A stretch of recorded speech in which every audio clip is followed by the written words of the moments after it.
Можно ли угнать флот у самих себя, но не стать пиратом? Можно ли угнать в открытом море судно, набитое контрабандным оружием? Как с помощью одной операции лишить армию противника чуть ли не всего командного состава и оставить это в тайне на десятки лет? Есть ли возможность с помощью авиации и хороших крепежей утащить экспортную военную технику? Если на все эти вопросы вы готовы ответить «да», то я спрошу еще. А обернуться танковой дивизией противника и устроить масштабную диверсию на его поле, абсолютно дезориентировав врага. Как вам такое? Всем привет, меня зовут Алексей, вы на канале, посвященном истории израильской разведки. Сегодня у нас с вами необычный выпуск. Мы подготовили топ-5 самых дерзких, абсолютно бесшабашных и в то же время успешных операций, проведенных на Ближнем Востоке, начиная с середины прошлого века и заканчивая нулевыми. Но мы решили построить повествование не по временной шкале, а, скажем так аккуратно, по все возрастающему уровню бесцеремонности, самоуверенности и продуманной до мелочей наглости. Ну а теперь в море. На абордаж.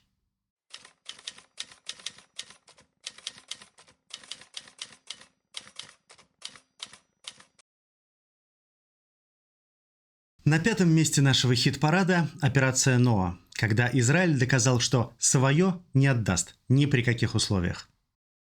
Для маленькой по территории ближневосточной страны море – это не декорация, не спа или фотозона. Море – это граница. Посмотрите на карту страны. Протяженность береговой линии – 273 километра. Несколько портов, постоянная зависимость от судоходных линий и угроз с моря. Все это еще в 1960-е превращается в простую формулу. Кто быстрее, кто дальше видит, кто первым стреляет, тот и выживает. При этом старая техника времен Второй мировой тянет службу из последних сил. Мир уже вошел в эпоху ракет и электроники. И флоту, как рыбе вода, необходимо обновление. Нужны компактные, быстрые, зубастые катера, которые бьют сильнее, чем кажется на первый взгляд. Выбор площадки для строительства современной техники был рациональный. В 1965-м Израиль заключает контракт на серию из 12 ракетных катеров с французской верфью, название которой можно перевести как «Нормандская машиностроительная компания». Располагается в Шербуре. Проект современный, с хорошим запасом по скорости и мореходности, прочные корпуса и высокая живучесть в случае повреждения. В общем, пик военно-морской моды сезона 1965. Израиль платит вперед, все до последнего франка. Израильские инженеры вместе с французами двигают графики, сотрудничают, чтобы ускорить сдачу. И первые 7 катеров уходят в Хайфу один за другим, все как по сценарию. Или бизнес-плану. А потом этот бизнес-план разносят в клочья. Июнь 1967-го. Шестидневная война. Буквально за 3 дня до нее президент Франции Шарль де Голль, чтобы самому не конфликтовать с арабскими странами, официально объявляет об отказе поставлять Израилю наступательное вооружение. Несмотря ни на что, в этой войне Израиль побеждает так быстро, что география региона меняется меньше, чем за неделю. Но Париж все равно сохраняет эмбарго на поставки в Израиль. В Шербуре остаются 5 полностью готовых катеров. Они уже даже сданы, к технической части претензий нет. К финансовой тоже, это уже израильское, заранее оплаченное имущество. Но, как обычно, все портит политика. Новенькие арестованные машины на верфи аккуратно укрывают брезентом. Французские чиновники повторяют вежливую формулу «до улучшения политической обстановки». А как вы понимаете, Ближний Восток и улучшение политической обстановки – понятия взаимоисключающие. Израиль такая ситуация не устраивает. Военно-морской атташе во Франции, контр-адмирал Мордехай Моккалиман, понимает, юридический таран здесь не сработает. Нужна комбинация, как использовать право вкупе с военной хитростью. Вокруг него собирается компактная группа. Юристы, надо все просчитать, какие действия себе можно позволить, а какие нет. Специалисты по логистике и специалисты по тайным операциям, без них Израиль как без рук. Ну и, конечно, все должны держать язык за зубами. Если честно, план выглядит довольно безумным в целом, но каждая отдельная деталь операции вроде бы ничего. Если технику, неважно по каким причинам, не продают государству, пусть ее купит частная компания. Если военным объектам запрещено покидать порт, давайте мы назначим их гражданскими судами специального назначения. Если Франция не хочет выглядеть слабой, надо предложить ей юридически безупречную ширму, за которую можно будет спрятаться. Для этого регистрируется панамская фиктивная компания Starboat Line. На бумаге гражданская фирма, которая планирует приобрести 5 корпусов для работ на шельфе и морских экспедиций. Для солидности в легенду вплетают уважаемого норвежского судовладельца Оли Мартина Сиема.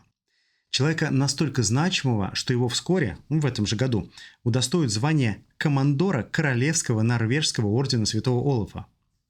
Бизнесмен, герой войны, кто ему не поверит. К тому же все документы идеальны. Договор купли-продажи, письма от страховщиков, спецификации с обезвреженной терминологией. Вместо ракетный катер – быстроходное судно снабжения. В префектуре морского порта видят привычный набор бумаг.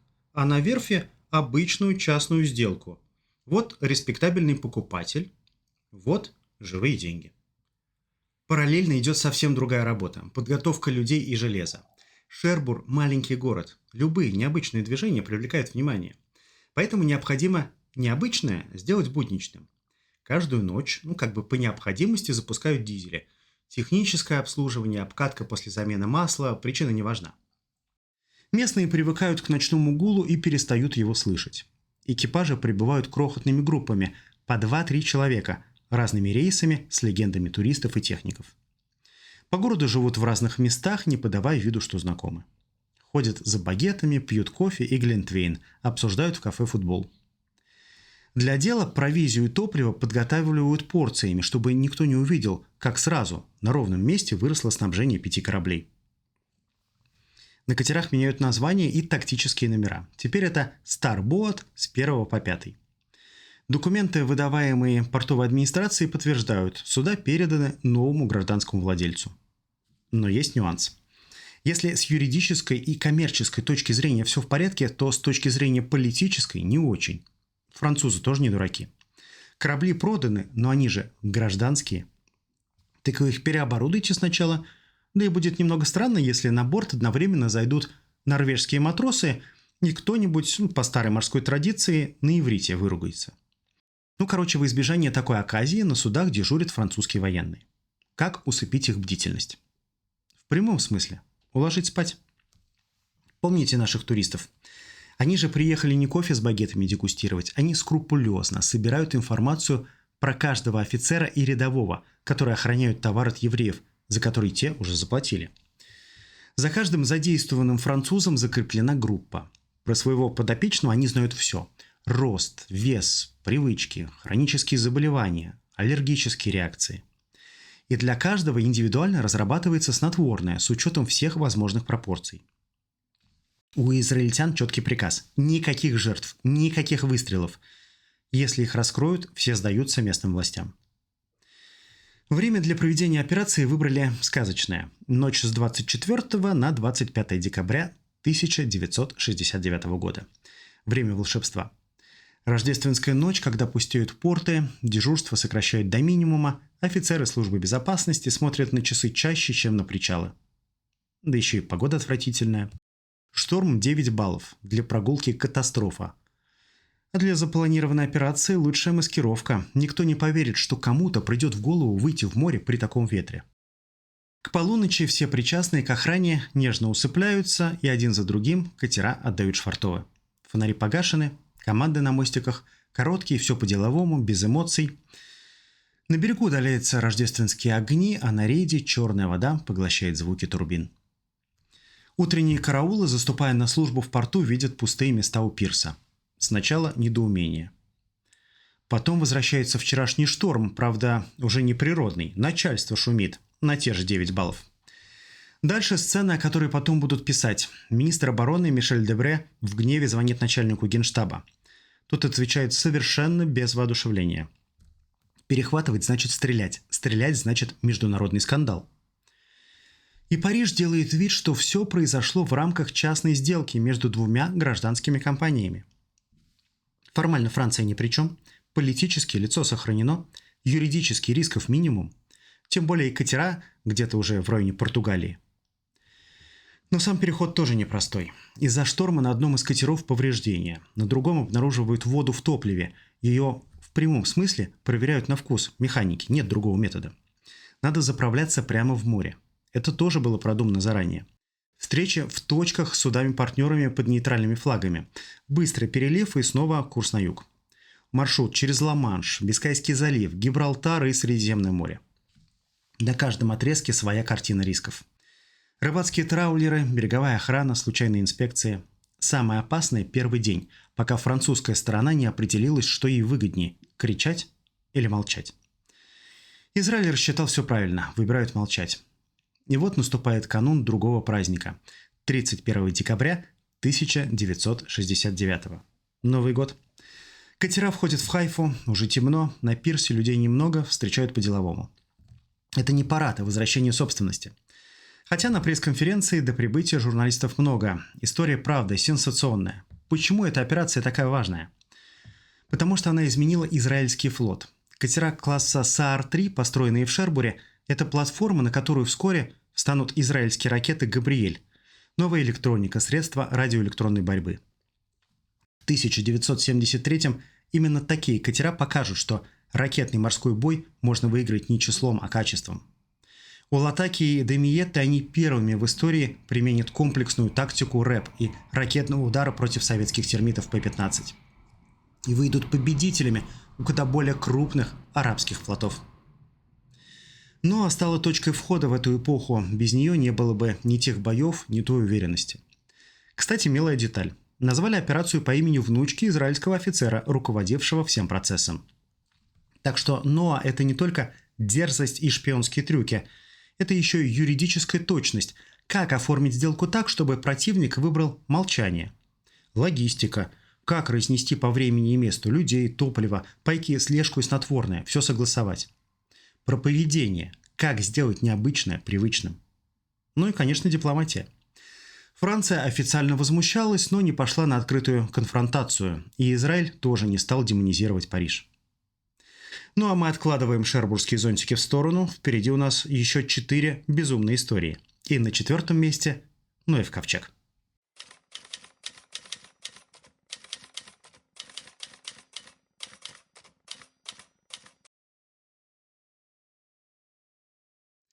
Давайте снова посмотрим на карту Израиля. Я уже говорил про важность береговой линии. Так вот, часть ее, километров 12, может 14, омывается не Средиземным морем, а Красным. А в нем водятся не только акулы, но и кое-кто покровожаднее. Водный путь есть, а КПП и танков на нем нет, чтобы не воспользоваться такой дорогой. Перенесемся в более близкое к нам время – осень 2001. В связке с названиями Иерихон, Газа и Рамалла обязательно звучит жуткое словосочетание – Вторая интифада.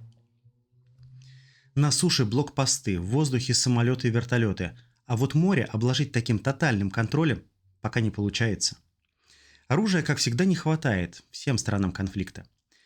И похоже, что в окружении Ясера Арафата кто-то коротал вечера за изучением методов работы израильских спецслужб.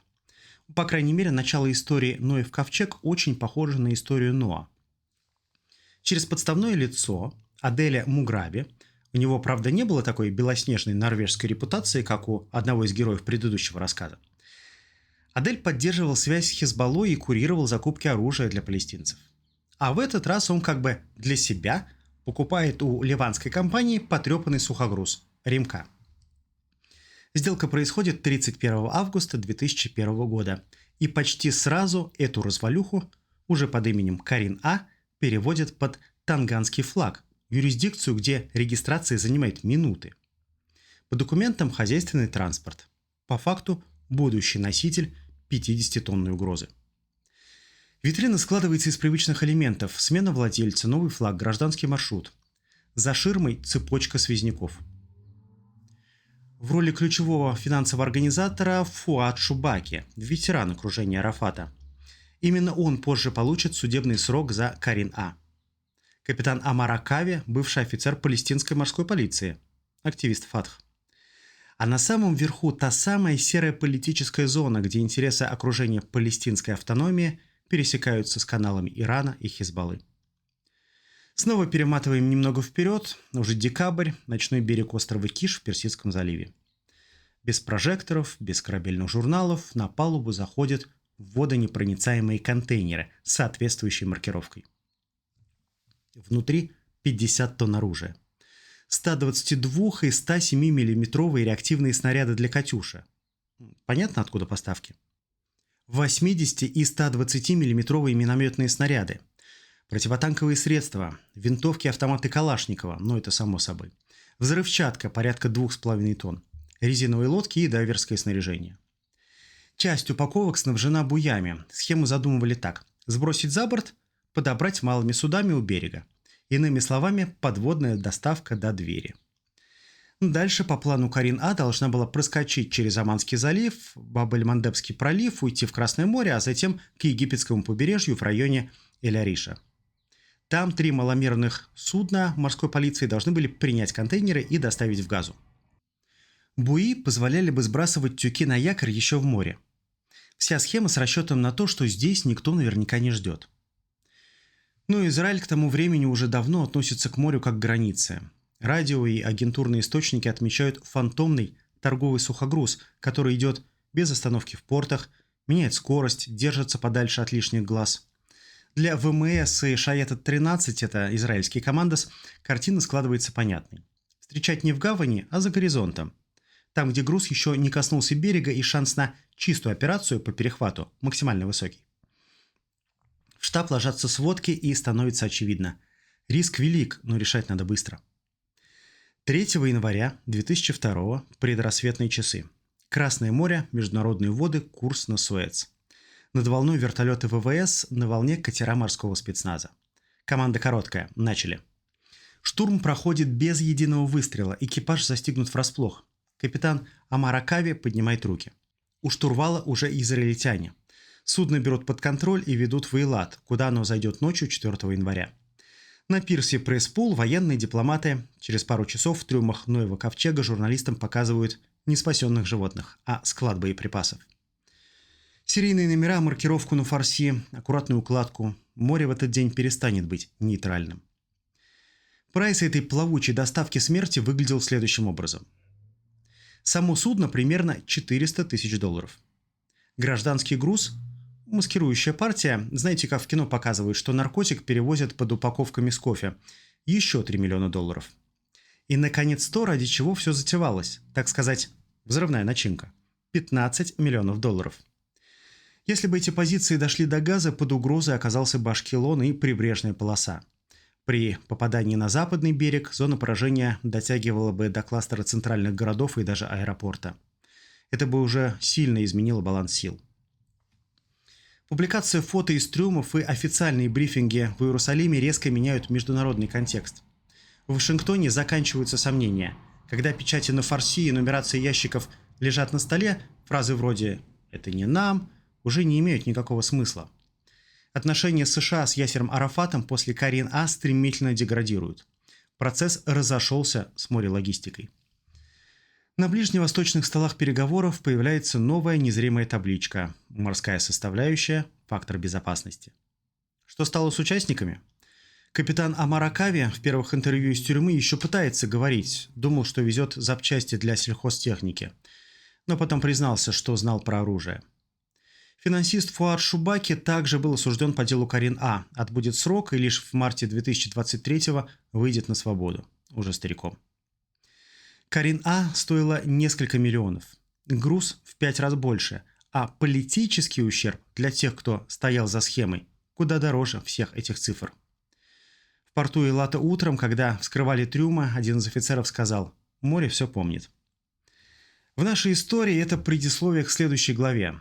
От морской ловли к удару в ночном небе, где израильский воздушный флот за несколько часов до Большой войны покажет, как перехватывают цель, которую никто не должен был увидеть.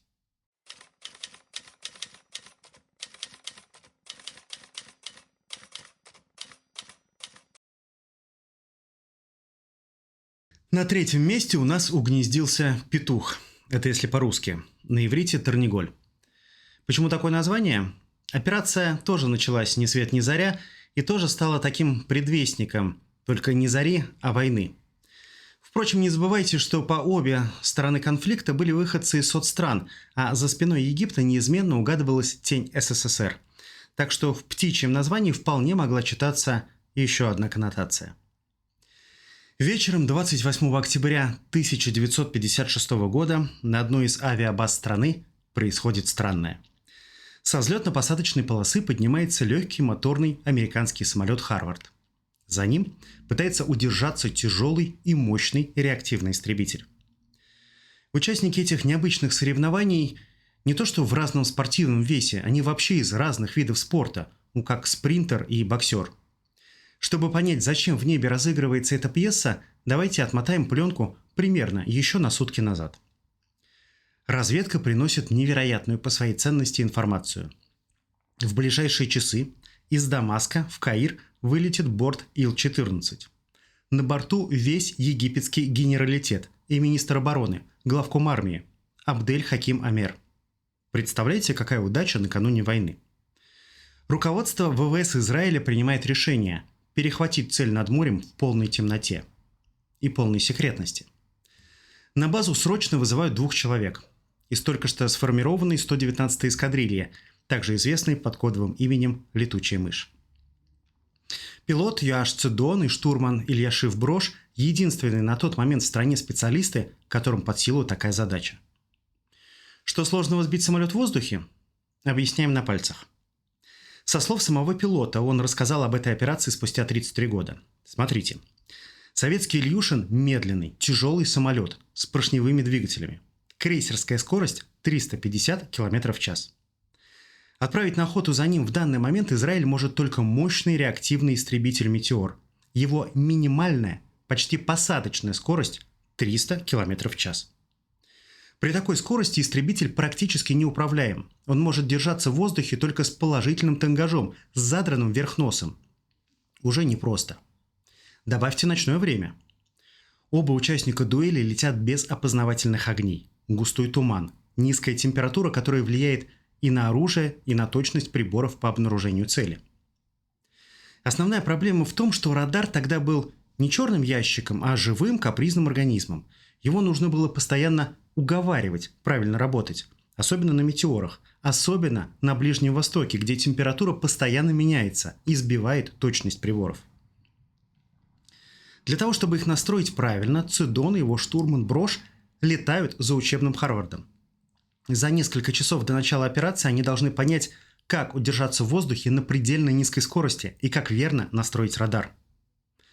Как потом признается Юаш Цидон, помимо хрестоматийных знаний о полетах на английском истребителе, полученных на курсах, ему очень пригодились походы в бар, где он нередко выпивал с английскими летчиками и слушал реальные, а не учебные истории от винта. Итак, снова возвращаемся в 28 октября.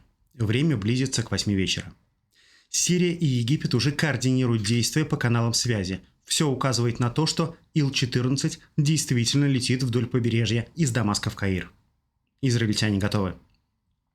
В 20:00 с базы Рамат-Давид поднимается двухместный ночной перехватчик «Глостер Метеор НФ-13», борт номер 52. Машина загружена под завязку топливом и внешними баками, но вскоре экипаж обнаружит, что из этих подвесных баков горючее не подается. Приходится сбросить их в море и продолжать на внутренних, экономя каждую секунду. Маршрут над восточной частью Средиземного моря, западнее Ливано-Сирийского побережья, дальше на юг Кипра. В это время цель ловит радар, установленный на горе Кармель. Метеор начинают вести с суши. На расстоянии в 3-5 миль до Ил-14 отслеживание цели берет на себя уже штурман. Микроволновые радары того времени очень чувствительны к условиям атмосферы.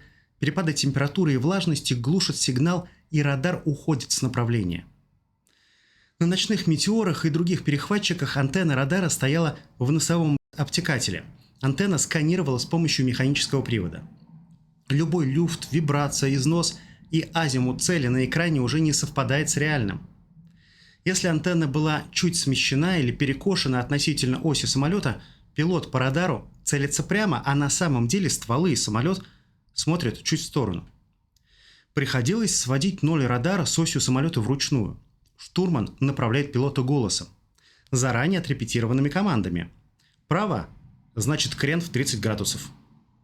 Право сильно – 60 градусов. Пилот ничего не видит, идет по приборам. Вдруг голос штурмана. Ты его догоняешь, режешь.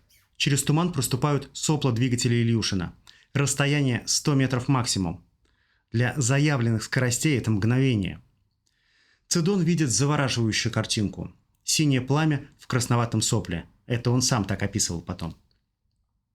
Командующий ВВС Дан Толковский требует: «Я хочу абсолютно точно опознание цели».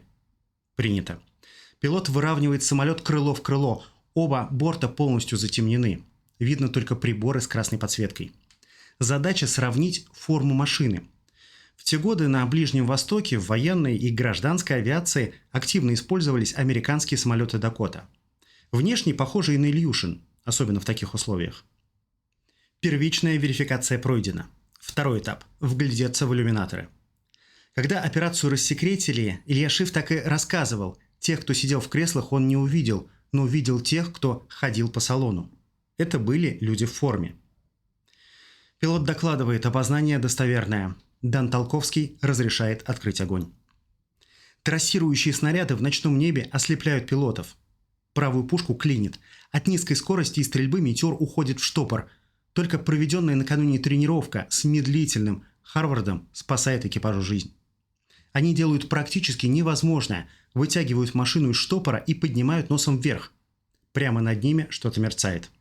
У Ильюшина подбит левый двигатель. В эфире короткое междометие и тишина. Ил-14 молчит. Значит, поврежден генератор. Они не смогут подать сигнал бедствия. Уже маленькая победа. «Метеор» отчитывается. Дан Толковский командует: «Теперь во что бы то ни стало, главное, чтобы он не успел долететь до берега. Пути назад нет». Все происходит, как в замедленной съемке. Скорости запредельно низкие. Вышедший из штопора «Метеор» идет почти в сваливании. Пилот решает развернуться направо, чтобы Ильюшин сам вошел ему в прицел. Момент и крик штурмана: «Я вижу его с обеих сторон, мы сейчас столкнемся». Пилот жмет на гашетку. Попадание, взрыв. «Метеор» проходит сквозь огненный шар взорвавшегося Ильюшина и чудом выходит без повреждений. Снова сваливается в штопор и снова выходит из него у кромки воды. Пилот фиксирует тонущий Ильюшин, докладывает на базу: цель уничтожена наверняка. Курс на восток. Топливо почти на нуле, горит красная лампочка. Как у вас в машине. Только когда двигатели обсохнут, машина не встанет на обочине. Взлетно-посадочная полоса без огней. «Метеор» ведут уже с земли. Освещение включают прямо во время захода на полосу. По словам пилота, у него оставалось 5 минут до нуля по топливу. За час 15 сожгли все, что было. Это последняя победа «Метеора» в израильской службе и одна из самых тонких ночных атак того периода. Без потерь со стороны ВВС Израиля. Кстати, складывается впечатление, что «Метеор» был создан специально для этой операции. Больше упоминаний о его деятельности в израильских ВВС нет. Итог перехвата по сводкам. 18 погибших на борту Ил-14, офицеры и сотрудники египетского военного ведомства. Практически сразу выясняется главное: Амера на этом рейсе не было. Он внезапно изменил планы и остался в Сирии, а позже полетел другим бортом. Илья Шиф Цидон сразу предлагает выйти на второй перехват. От этой идеи отказываются, чтобы не засветить источники разведданных. Египет официально сообщает о пропаже самолета и просит Великобританию подключить поисковые самолеты в Средиземном море. Во время поисковой операции чудом удается избежать жертв. На место спешат и израильтяне. Прошла информация о ЧП, они ближе всего. Информация под грифом «секретно». О том, что произошло, знают единицы. Свой же спасательный катер чуть не потопили. Дипломатическая реакция выглядела максимально тихой. Египет несколько дней искал обломки, пресса говорила о невернувшемся рейсе, и только много лет спустя подробности перехвата станут достоянием публики. Дата, борт, экипаж, радиокоманда Толковского и иллюминаторы, по которым Цидон удостоверился в цели. Для военной истории это пример того, как одна микрооперация в ночь накануне войны меняет уверенность сторон. Одна армия понимает, что ее длинная рука реальна, другая, что ее руководители не могут себя чувствовать в полной безопасности нигде. Сегодня специалисты ВВС смотрят на тот полет как на инженерное чудо и невероятный уровень мастерства. Через сутки после сверхсекретной операции «Терниголь» началась операция «Кадеш». Израильские танки вошли в Синай, а британские и французские десанты высадились в Порт-Саиде. Война была короткой, но стала репетицией всех будущих ближневосточных конфликтов. Терниголь вернется через 13 лет, повзрослевшим, более опытным, лучше вооруженным. Но, как бы это помягче сказать, не менее безбашенным. На этот раз Терниголь-53 пролетит не над морем, над сушей и оставит немало свидетелей, даже попадет в музей. Но этой ночью египетскую тьму запомнят надолго. Сейчас расскажу, как из Египта вынесли новенький советский локатор.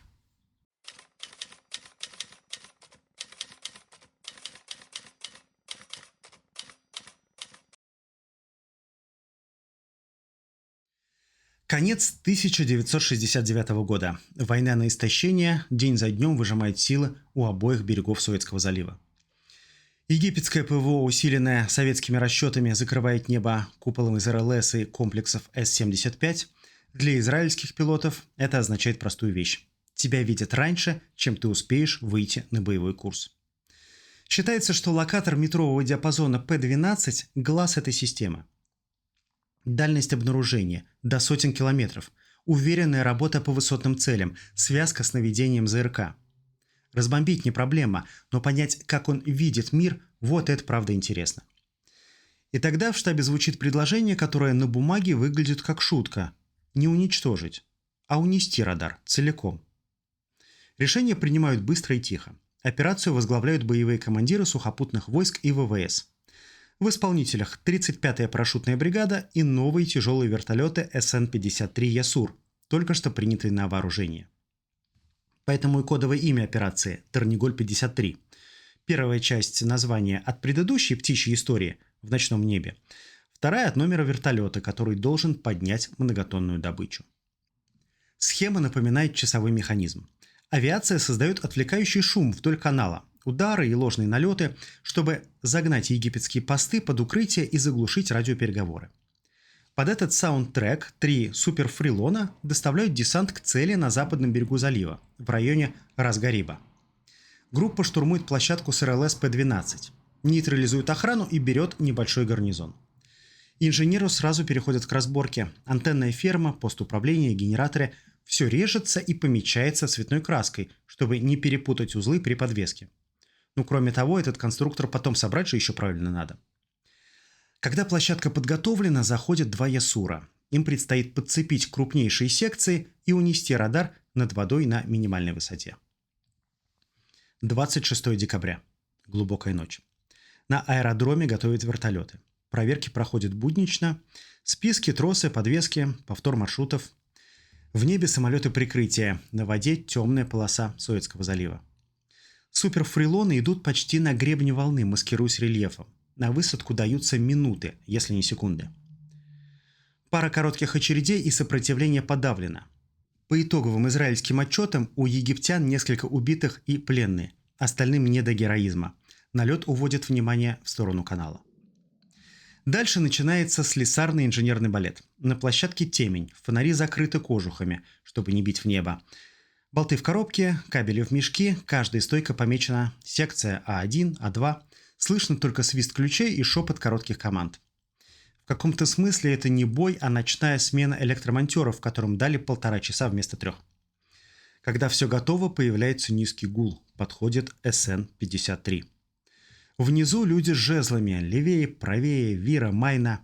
Тросы натягиваются, корпус Ясура зависает над антенной рамой. Щелчок, замки подвески закрыты. Второй вертолет берет следующую секцию. Оба разворачиваются к заливу. Огни выключены, высота минимальна. Маршрут проложен так, чтобы не входить в устойчивые зоны обзора соседних постов.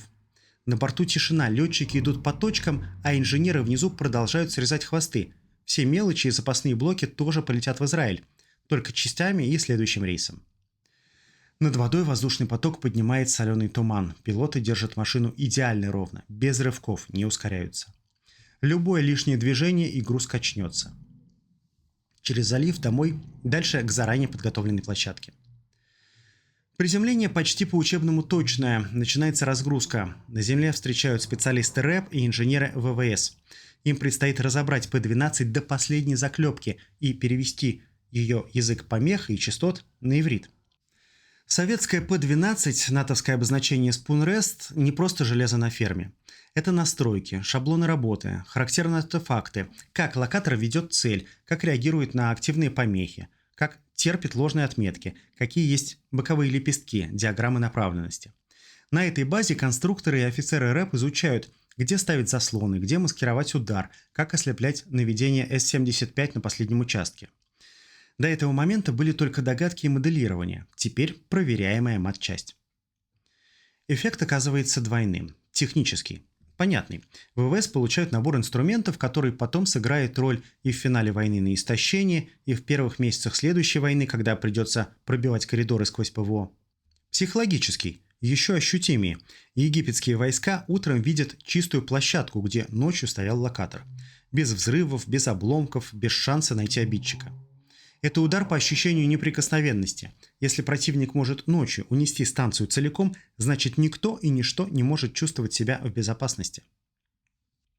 Пилоты Ясуров шли без внешней подсветки, ориентируясь по контрольным точкам и едва заметным отблескам на воде. На земле у инженеров был ограниченный набор инструмента. Часть ключей и приспособлений делали заранее, по фотографии и макетам. Вертолеты были новыми, экипажи еще нарабатывали этот опыт – как чувствовать машину, и тем важнее была строгая дисциплина. Здесь не было места импровизации, только четкая последовательность действий. Дальше еще интереснее. В лаборатории разобранная П-12 превращается в таблицы, графики и учебные пункты.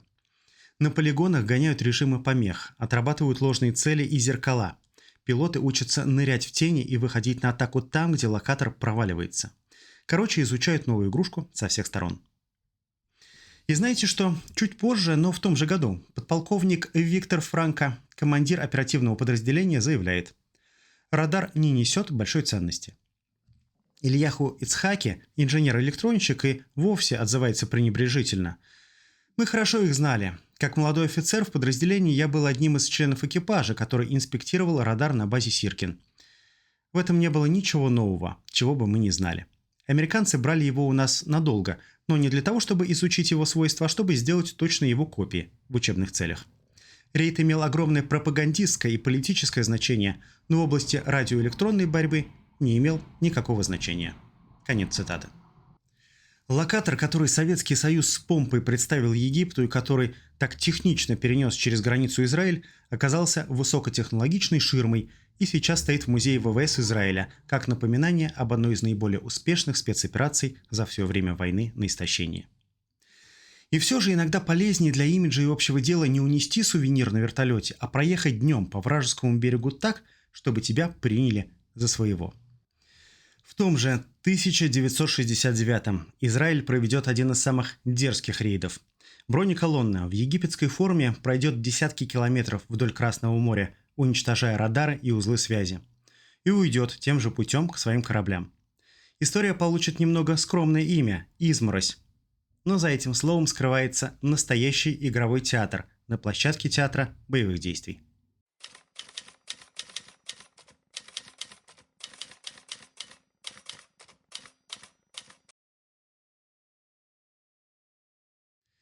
Сентябрь 1969-го. Вдоль Суэцкого залива по-прежнему идет война на истощение. Арт-дуэли, налеты, взаимные рейды. Израиль держит укрепления на восточном берегу. Египет – батареи и посты связи на западном. В штабе Цахал рождается план, который выглядит как дерзкая мистификация – высадить бронеколонну на египетский берег днем, в египетской форме, на египетской технике, и пройти десятки километров вдоль побережья, уничтожая радары, узлы связи и гарнизоны. Операция получает мягкое название «Изморозь». Ирония в чистом виде, учитывая горячий регион проведения. Итак, как стать египтянином? Планирование ведут вместе сухопутные войска и флот. Генерал-майор Авраам Адан отвечает за броню. Контр-адмирал Авраам Боцер за морскую часть. Командование рейдовой группой поручают подполковнику Баруху Пинкахарелю. Его заместитель майор Шломо Бау. Матчасть. трофейные Т-55 в израильском варианте Тиран-5, а также БТР-50. Все перекрашено в египетский песок. Нанесены арабские бортовые номера и тактические знаки. Экипажи тренируют манеру езды и радиообмен, как у египтян, вплоть до коротких команд на арабском. Высадку и эвакуацию обеспечивают десантные катера «Шаетет-11» при прикрытии морского спецназа «Шаетет-13». На пирсах и в воде работает инженерное подразделение 707. Подготовка занимает 6 недель. Техника перегоняется к месту сбора ночью, чтобы не светиться. За 2 суток до рейда морские командос проводят отдельную операцию прикрытия «Эскорт». Ночью, 7 сентября, группа «Шаетет-13» на 2 человека-торпедах, я не оговорился, на вооружении были такие странные, прямо скажем, конструкции, которые к тому же назывались «майоле» – свинья по-итальянски. Название для Израиля тоже такое, ироничное. И вот эти торпеды проникают в египетскую бухту у Рас-Садата. 8 операторов прикрепляют взрывчатку и отходят на безопасное расстояние. Гремит взрыв. 2 торпедных катера проекта Р-183 уничтожены. Это одновременно расчищает море от возможного перехвата и переводит внимание египтян северней точки будущей высадки. На обратном пути трагедия. Детонирует заряд самоподрыва Майоле. 3 израильских бойцов погибают. Но окно для основного рейда открыто. Меньше, чем через 2 дня. 9 сентября 1969 года. Глубокой ночью в 03:37 3 десантных катера выбрасывают на западный берег Суэцкого залива 6 Тиран-5 и 3 БТР-50. Морские команды страхуют плацдарм. Звучит короткая команда.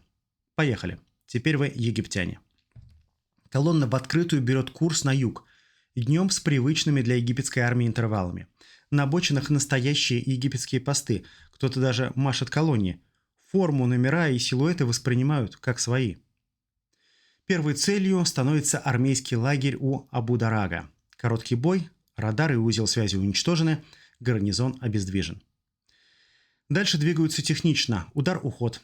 Цель не задерживаться, бить по нервам системы, связи, радарным постам, КП. В воздухе работают А4 Skyhawk. 1/4 подавляет позицию С-75, 2 дает ближнюю поддержку колонии. И по обстановке атакует еще один радарный пост.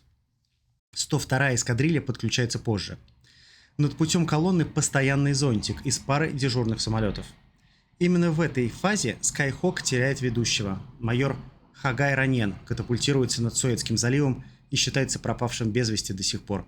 Единственная боевая потеря ВВС в тот день, о которой помнят на всех встречах ветеранов рейда. Но сейчас главное правило не останавливаться. Каждая атака длится минуты. Быстрое сближение, короткая очередь, гранаты по позициям связи, взрывчатка на аппаратной и уход. Инженеры заранее просчитали участки, где можно сбросить нависающие скальные козырьки и перекрыть дорогу возможной египетской бронегруппе. Простой камнепад работает лучше мин. К полудню колонна проходит 45-70 километров вдоль берега, срезая одну точку зрения египетской системы за другой. В это время египтяне начинают что-то подозревать. Но предположить, что это израильтяне катаются на бывших советских танках и уничтожают посты на твоей же территории, такое в голову никому прийти не может. Гораздо более вероятно, что это армейский бунт, своя колонна взбунтовалась. Утихомирить ее отправляют авиацию, которая быстро обнаруживает танковое формирование и с помощью боевых снарядов оперативно и успешно ее останавливает. Правда, это была действительно египетская техника. Дружественный огонь настоящего противника не достиг. Тем временем, не зная, что их уже раскрыли и разбомбили, оборотни в танках у Рас-Заафараны, район одного из ключевых радаров, уничтожают объект и получают приказ не ввязываться в бой с подходящей новой египетской силой. Цель операции достигнута. Пора уходить. На воде десантные катера готовы принять технику в обратный путь. Погрузка идет почти с цирковой точностью. Трапы, направляющие. Один танк даже помогает сдернуть катер, севший на мель. За 9-10 часов в глубине вражеской территории колонна уничтожает до 12 постов и объектов связи. Наносит тяжелые потери гарнизонам. В израильских оценках в 100-200 убитых у противника. Ломает несколько узлов ПВО и уходит без потерь на земле с одним пропавшим пилотом и одним легко раненым. Египетские источники назовут это инцидентом Заафараны. или 10-часовой войной. Для израильской стороны это образцовый дневной рейд с маскировкой. Сухопутные войска, флот и авиация сработали как единый механизм. Зачем это было нужно? Первая цель оперативная – снять давление с линии канала, заставив Египет распылить силы вдоль всего побережья. Вторая – психологическая – показать, что у Израиля есть инициатива в выборе места и времени, что тыл противника не тыл. Третье – информационное – продемонстрировать союзникам и противникам, что израильская армия умеет комбинировать маскировку, темп и точность лучше, чем крупные армии региона. И, наконец, морская составляющая. Связка Шаетет-11 и 13 доказала, что десант и эвакуация тяжелой бронетехники по морю возможны в реальном бою под прикрытием авиации. На следующий день, 10 сентября, взбешенный известием о налете, президент Египта Гамаль Абдель-Насер переносит сердечный приступ. Через неделю, когда поправится, уволят начальника штаба египетской армии, генерала Ахмада Исмаила Али и главнокомандующего египетскими ВМС вице-адмирала Фуада Абу-Зикри и ряд других офицеров. Если собрать в одну линию все истории этого блока, от Ноа до Измароси, получится не набор трюков, а метод.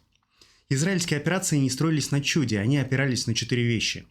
Точное понимание цели, темп, маскировку и ремесло. Ну и неверие в то, что есть что-то невозможное.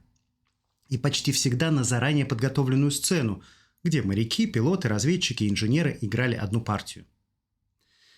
Итак, повторим наш хит-парад. 5 место. Ноа. Возвращение собственности. Арестованных Францией катеров. 4 место. Ноев ковчег. Наглядная демонстрация того, что даже в море ничего не утаишь. 3 место. Терниголь. Методичка по ночным перехватам. 2 место. Терниголь-53. Апофеоз инженерной мысли и ловкости, а также пополнение музейной коллекции.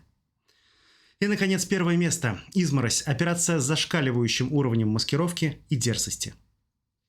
Напишите в комментариях, как бы вы расставили этот хит-парад или добавили в него другие эпизоды. Если вам было интересно, поставьте лайк и подпишитесь, чтобы не пропустить новые истории. Если вы еще не посмотрели, обратите внимание на фильм о провалах израильской разведки. На нашем канале есть и такие. И на рассказ, посвященный жизни Виктора Граевского, который всю жизнь обставлял КГБ. А мы будем работать над новыми историями. Еще увидимся.